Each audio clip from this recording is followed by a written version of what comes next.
Most riders chase the same bikes. The loud ones, the flashy ones, the ones with price tags bigger than their personalities. But here's the thing. Some of the best bikes you'll ever ride are the ones no one's talking about. What if I told you that you could get a motorcycle that outperforms Harley's, costs half the price, and will last longer than your first relationship? Stick around, because these underrated gems are about to blow your mind. Number 12, Suzuki GS500. Looking for a bike that just gets the job done? No drama, no debt? The Suzuki GS500 has been quietly doing exactly that since the late 80s. It doesn't shout for attention. No flashy fairings, no digital wizardry, just a dead simple 487cc air-cooled twin that'll outlive bikes 3 times the price. You can still find them dirt cheap because, well, nobody brags about owning one. And that's exactly why smart riders scoop them up. Sure, people call it a beginner bike, but don't mistake that for boring. With 47 horsepower and a curb weight just under 400 pounds, the GS500 will cruise at 70 all day and still sip fuel like a scooter. Think 50 to 70 miles per gallon. That's real-world efficiency with highway legs. Parts everywhere. Maintenance, a wrench in a beer, kind of easy. Comfort, a neutral riding position, and a seat that won't punish your spine. Is it sexy? Not unless you squint, but that low profile means used ones often go for under $1,000, commonly $1,500 to $3,500 depending on mileage and condition. Meanwhile, new GS500s are no longer sold here, but overseas versions still pop up around $7,000 to $8,000 USD brand new. And that's before you turn it into a cafe racer, tracker, tourer, or whatever else your garage can dream up. This thing's a blank canvas. Bottom line, if you want a reliable workhorse that won't complain, won't nickel and dime you, and might actually teach you how to ride better, the GS500 is quietly waiting in the classifieds. While everyone else overpays for the flavor of the month, it's a steal. No frills, no flex, just ride. And coming up next, something even rarer. It's even more of a sleeper, lighter, quicker, and stitched together from the best of 3 worlds. German badge, Japanese engine, and a little Italian madness for flavor. You've probably never seen it, but once you know what it is, you'll start hunting. Number 11, MZ Scorpion. Ever heard of the MZ Scorpion? Probably not, and that's exactly why it's such a hidden gem. Built from 1994 to 2004 by East Germany's MZ, the Scorpion is one of those rare bikes that quietly nailed everything and still got ignored. Yamaha engine, British design, Italian components, a truly international project with zero marketing and even less ego. At the core is a 660cc liquid-cooled single, the same 5-valve thumper from the Yamaha SCR 660, making around 48 to 58 horsepower. That won't melt your face, but here's the twist. It weighs just 380 pounds dry. That gives it a power-to-weight ratio that makes 110 miles per hour feel easy. Club racers loved it for its simplicity, reliability, and raw tuning potential. Some serious builds have pushed it to 150% of the stock output. It came in 3 versions, Sport, Tour, and Traveler, and every one of them punched above their class. Stainless silencers, dual seats, factory panniers. Some even had adjustable bars and pegs, suspension, brakes, and wheels, premium Grimeca gear, giving it handling that's sharp, confident, and a total blast. So why haven't you seen one? No hype, no dealer push, no glossy brochures, just clever engineering from a forgotten factory, which is why used prices are still hilariously low. Think $2,000 to $3,500. The auctions show tours between $2,250 and $2,900. Travelers, around $3,450. Clean 96 models show up at $2,700. Even the rare Sport Cup can be found for $4,000. And with that Yamaha engine, parts are easy. Maintenance is dead simple. Reliability, rock solid. This isn't a quirky Euro oddball. It's a practical sleeper with real riding chops. The MZ Scorpion is what happens when engineers build a bike without chasing trends. Light, tough, overlooked. Even when a bike nails the essentials, there's still one tiny upgrade that makes a massive difference, especially if you're logging serious miles on a budget-friendly ride. It won't boost horsepower or make your bike sound meaner. But when your hand goes numb an hour into the ride, this one cheap mod suddenly feels like the smartest money you ever spent. Number 10. Yamaha YZF 600R Thundercat. The Yamaha Thundercat is one of those bikes that quietly nails everything. Speed, comfort, reliability, and yet somehow nobody talks about it. Built from 1995 to 2007, it was Yamaha's in-between machine. Not a twitchy track missile like the R6, but not some soft beginner bike either.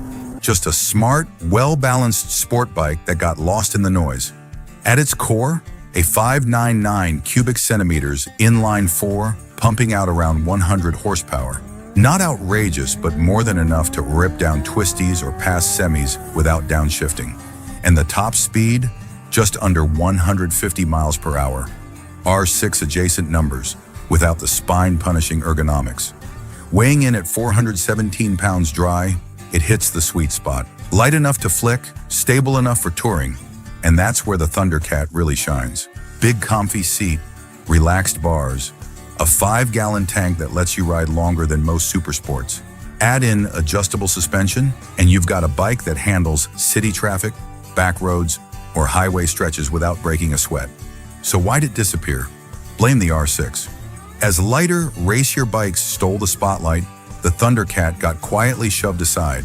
It never got cult status, which is great news if you're buying now. Used prices are a joke. $1,100 to $3,700 depending on condition and miles. KBB lists a clean 2005 around $3,435, with trade-ins near $2,340. Private sellers usually asking $2,000 to $3,500. Reddit riders have scored clean runners for as low as $1,500. If you care more about riding than flexing, the Thundercat is a total sleeper, reliable, comfortable, and built with that classic Yamaha toughness. Parts are everywhere. The engine, smooth as silk. It may not turn heads, but it'll put a grin on your face every ride. But here's the thing. While the Thundercat quietly delivers comfort and speed for pennies, there's a bike out there that laughs at comfort. It doesn't care about fairings, top speed, or Instagram likes. It's tougher, taller, and built like a cockroach in an apocalypse. Some say the Thundercat can last you a decade, but this next machine, it's the kind of bike that might outlast you. Number 9, Honda XR650L. You've probably walked right past one without even noticing, and that's a shame, because the XR650L is a tank disguised as a trail bike. The Honda XR650L hasn't changed since 1993, literally. Same 644cc air-cooled thumper, same steel frame, same no-frills, no-nonsense design, no screens, no ride modes, no gimmicks. And that's the beauty of it. It doesn't need updates because it just works. This thing is a cockroach with handlebars. It's been flogged through deserts, bounced off rocks, dropped in rivers, and it just keeps coming back. Whether you're trail riding, commuting, or blasting through the backcountry, the XR650L doesn't care. It just shows up, every time. So why is it overlooked? Simple, it's tall. That 37-inch seat height scares off shorter riders. It's heavy by today's dual sport standards. And there's zero flash, no Dakar graphics, no aggressive fairings, just a red tank, a big round headlight, and a stance like it's ready to body slam a mountain. It's not here to impress, it's here to outlast. While adventure bikes keep getting bigger, fancier, and more expensive, the XR stays brutally simple and brutally reliable. Parts everywhere. Maintenance, basic, electronics, almost none. This isn't a Swiss Army knife, it's a sledgehammer. And the price? Brand new, it's around $7,600 out the door, but used, you'll see clean examples from $3,500 to $6,000. Dealer bikes sit around $5,999. Private sales, right at $3,500. That's nearly half of MSRP for a bike that could outlive your truck. If you want a dual sport that won't baby you, won't betray you, and definitely won't leave you stranded, the XR650L is it. Not pretty, not trendy, just damn near unkillable. That glowing red thing on your screen? Yeah, that's the subscribe button. Smash it if you want more no-nonsense bikes that eat miles and laugh at breakdowns. But what if you don't want to survive the desert? What if you want to own the city streets instead? Well, there's a bike for you that trades dirt for charm, trades survival for style, and somehow you can get it for the price of a used iPhone. It won't outrun anything. It won't outlast everything. But it might just turn more heads than any other bike on this list. Number 8, Royal Enfield Hunter 350. You ever see a bike that just gets it right? Not by being loud or fancy, but by keeping it simple? That's the Royal Enfield Hunter 350. It doesn't scream for attention, and that's exactly why it works. No overhyped ads, no flashy tech, just a straightforward machine with more personality than half the bikes in its class. It starts around $5,000, cheaper than a Yamaha MT-03 or KTM Duke 390. And yet it feels legit. You get a 349cc air-cooled single metal fenders and that signature Royal Enfield retro modern style. In the US, it's still under the radar. No dealer markup, no bidding wars, and a good chance you'll be the only one at bike night with one. It's got all the right touches: a round headlight, teardrop tank, ribbed seat, and a clean analog digital dash. And yeah, it only makes about 20 horsepower. But this isn't a race bike. It's made to cruise. Upright, light, and easygoing. Perfect for city traffic or slow rolls on the weekend. Because it's simple, it's also stupid easy to work on. No ECU drama, no sensor spaghetti, just a good old school thumper that keeps things low maintenance and low stress. Price? New ones run $3,999 for the base colors, $4,199 for the Rebel shades. But smart buyers are snagging used ones for $2,900 to $3,700. I've seen clean 2023s go for under $3,000, which is wild value for a bike with this much charm. Now, it's not perfect. The clutch is a bit stiff, the seat's not exactly plush, and yeah, it vibrates. But honestly, that's part of its old school charm. Royal Enfield also offers a full lineup of bolt-on factory mods, so customizing it won't wreck your wallet. The Hunter 350 nails that sweet spot. Cool, simple, and soulful. But maybe, just maybe, you're after something a little bigger. Same vintage cool factor, but this time with 4 cylinders, butter-smooth power delivery, and an exhaust note that could make your neighbor's V-twin weep. That is where the next bike comes in. It is a kind of bike that looks like it just rolled off the showroom floor in 1978, and somehow nobody's scooping them up. Number 7, the Kawasaki Zephyr 550. Dreaming of a vintage 4-cylinder that won't torch your bank account? Meet the Kawasaki Zephyr 550. One of the best deals hiding in the used Japanese market. This little sleeper dropped in the early 90s, right when everyone was chasing cutting-edge sport bikes. But Kawasaki, they said, screw it, let's bring the 70s back. What they built was a modern tribute to the legendary Z1. Round headlight, twin shocks, teardrop tank, all the retro style, none of the 70s headaches. Performance? It's not a rocket, but it doesn't need to be. You get around 50 horsepower from a silky smooth, air-cooled inline-4. Top speed hovers around 110 miles per hour. But the mid-range is the real star. It's where this bike comes alive and where real-world riding actually happens. Maintenance, bare bones simple, no liquid cooling to leak, no ECU drama, just a bulletproof analog motor that'll keep ticking, as long as you keep the carbs clean and don't let it rot in the garage. Comfort? It's all there. Upright riding position, wide bars, low seat height, beginner-friendly, traffic-friendly, wallet-friendly. It's a bike that disappears under you until you realize you've been smiling for miles. So why isn't everyone talking about it?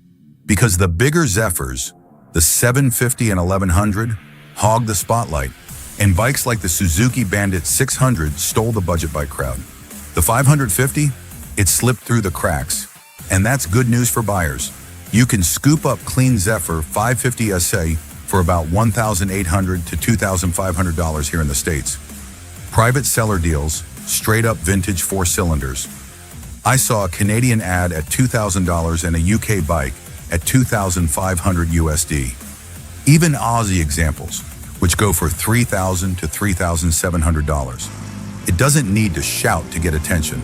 And somehow, That's what makes it special. Classic lines, reliable engineering, and a price tag that feels like a mistake. But what if we peeled off the polish? What if the next bike wasn't just retro, but raw? A machine that rattles, smokes, and makes 0 cents in 2025, and somehow still wins hearts. We're heading into dangerous territory now, where simplicity meets insanity, and legends live on in two-stroke clouds and garage whispers. Number 6, the Yezdi Road King. Now here's a name that'll light up the eyes of any old-school Indian rider. The Yezdi Road King. But behind the name is one of the coolest two-strokes you can still snag for peanuts. Built like a tank and louder than the 4th of July, the Road King carved out a cult following. It had a 246 cubic centimeter two-stroke engine that delivered punchy, torquey power with a signature crackle from dual exhausts. And the same lever worked as both the kickstarter and gear shifter. Weirdness that, honestly, speaks for itself. It's not hard to see why riders overlook it. A smoky two-stroke with kickstart only and a weird shifter doesn't exactly scream easy ride. But low demand means low prices, and that's where the smart money goes. The Road King didn't disappear because it sucked. It faded when India prioritized fuel-efficient, low-maintenance four-strokes. It's bold, vintage, and unapologetically old school. Big tank, sofa seat, and the kind of character you only get when machines were built by hand, not computers. You won't win any speed records, but you will get smiles, thumbs ups, and probably a few confused looks from younger riders wondering what the hell you're riding. And the best part? You can grab a solid Road King for next to nothing, around 1,150 to 2,400 USD, depending on condition. Early 90s rider specials can pop up at 1,150, while restored fanatics want closer to $2,400 for mint machines. It's one of the few vintage bikes where the price tag doesn't match the character. The Road King is a time capsule. Loud, weird, and proud of it, a throwback to when bikes had character baked into every bolt, and maintenance was part of the lifestyle. But what happens when the underdog isn't vintage at all? What if the most slept-on bike isn't old school, but brand new, with tech, performance, and killer looks, yet still ignored just because of a logo? It's time to fast forward from smoky two-strokes to sharp fairings and TFT screens. Number 5, CF Moto 300 SS. Here's the truth most riders won't admit. If the CF Moto 300 SS had a Yamaha or Honda badge on the tank, it'd be flying off showroom floors. But because it's Chinese, most folks don't even give it a second glance. And that's exactly why it's so dirt cheap and criminally underrated. Let's cut through the noise. CF Moto doesn't have the legacy of the Big Four, but they've come a long way. The 300 SS is no knockoff. It's tight, well-finished, and shockingly refined. But because of old biases and a lack of hype, resale values stay low, making it a total steal for riders who care more about substance than status.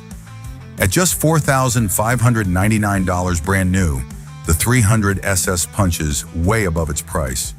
You're getting a 292 cubic centimeter liquid-cooled single, Bosch fuel injection, slipper clutch, full LED lighting, Bluetooth, and a crisp 5-inch TFT display. That's tech usually found on bikes costing $2,000 more, and with its race-inspired bodywork and sharp lines, it looks like a baby Panigale just waiting to be revved. Performance? Dead solid. You've got 29 horsepower, top speed just under 90 mph, and handling that feels planted and precise. It's fast enough for daily duty, fun enough for weekend blasts, and friendly enough for track newbies. So why isn't it everywhere? 2 big reasons. Brand snobbery and limited dealers. Parts? A bit trickier. Press coverage? Almost none. It also gets slapped with the entry-level label, which scares off some veterans. But that's why smart riders are snagging these for peanuts. Used ones go from $2,270 to $2,990. I even saw one sell for $3,200 out the door, with barely 100 miles. The 300 SS proves you don't need a big badge to get a big ride, but maybe you don't care about TFT screens, full fairings, or even looking fast. Maybe you're hunting for something tougher, Something that trades flashy tech for stone-cold reliability. A bike that doesn't just survive the ride, it endures every beating you can throw at it. And the one we're about to hit, it's built to outlast trends, outwork expectations, and maybe even outlast you. Number 4, BMW R1150GS. Here's a bike that could ride through a war zone, shrug off the shrapnel, and still get you home before dinner. Yet nobody seems to want it.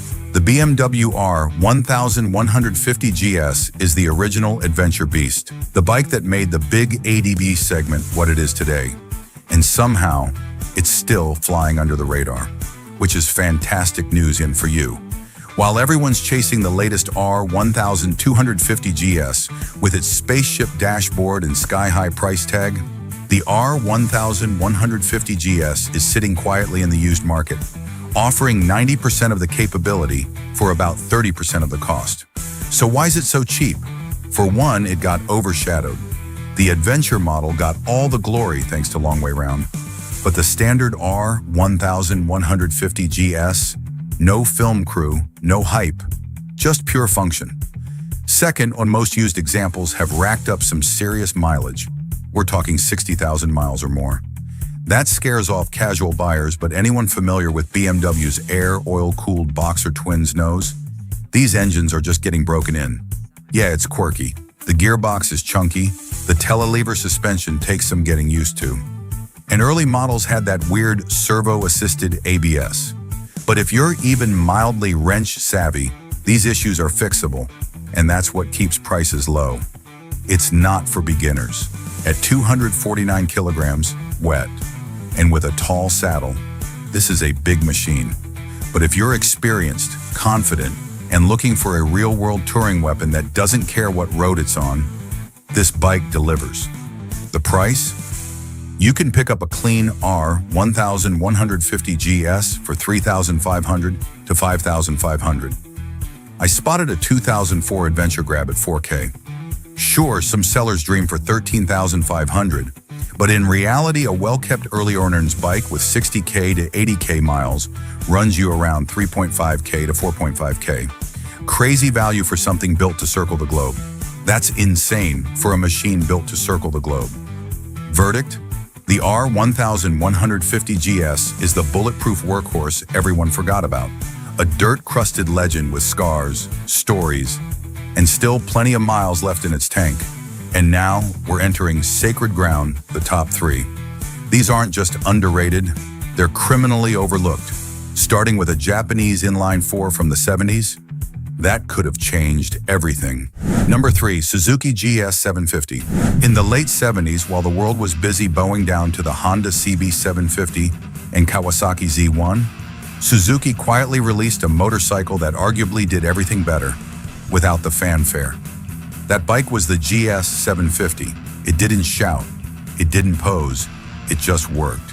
And that's exactly why it's one of the most overlooked Japanese classics you can still pick up, without remortgaging your house. The GS750 launched in 1976, stepping into a market dominated by icons. But instead of trying to shock the world, it focused on refinement.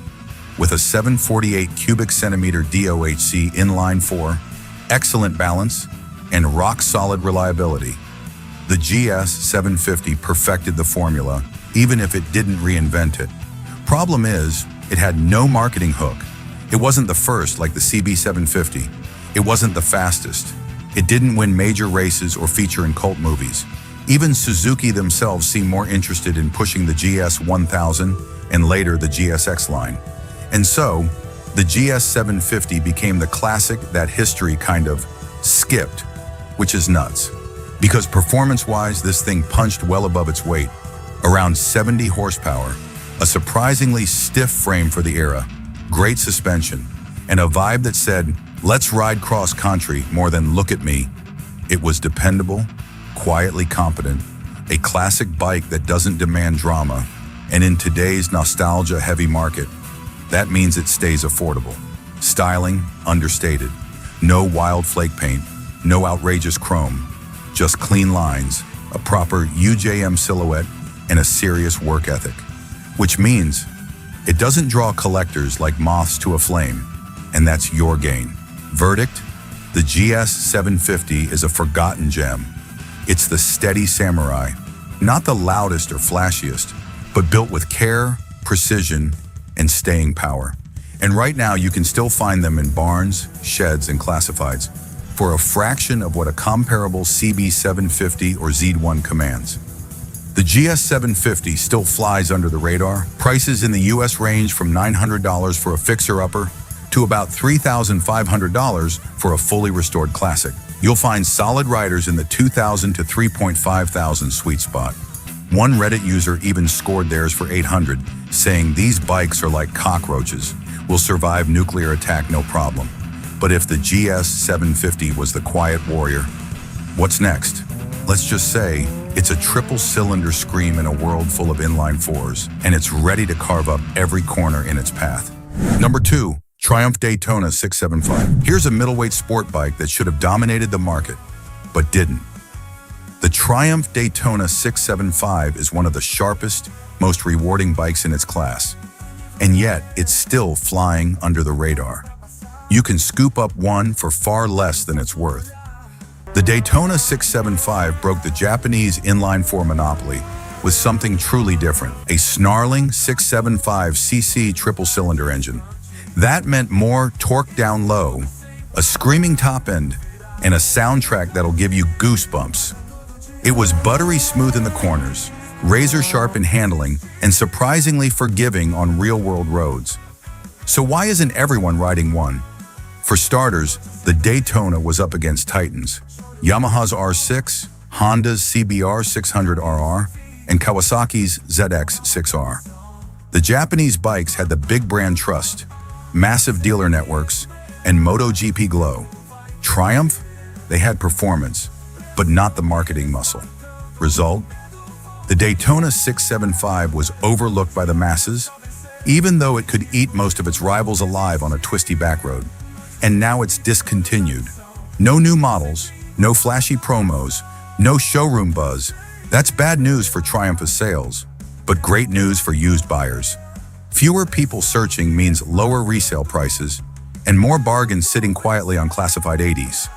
Yes, early models had a few quirks, like electrical gremlins and regulator failures, but most of that got ironed out in later years. Owners love their Daytonas for being dependable, visceral, and shockingly capable.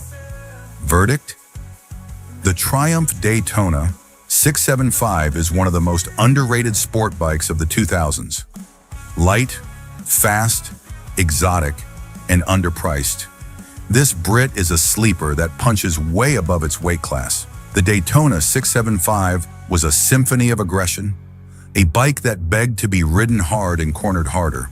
But not every legend needs to shout.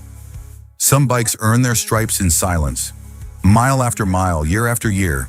They don't chase lap times, they chase horizons. Up next is one of those machines, a bike so balanced, so bulletproof, and so underappreciated that it's quietly outlasted trends, outlived rivals, and still refuses to die. Stick around, because this next one, it's not a racer, it's a lifer. Number 1, Honda VFR 800. The Honda VFR 800, aka the Interceptor, is the Swiss Army knife of motorcycles.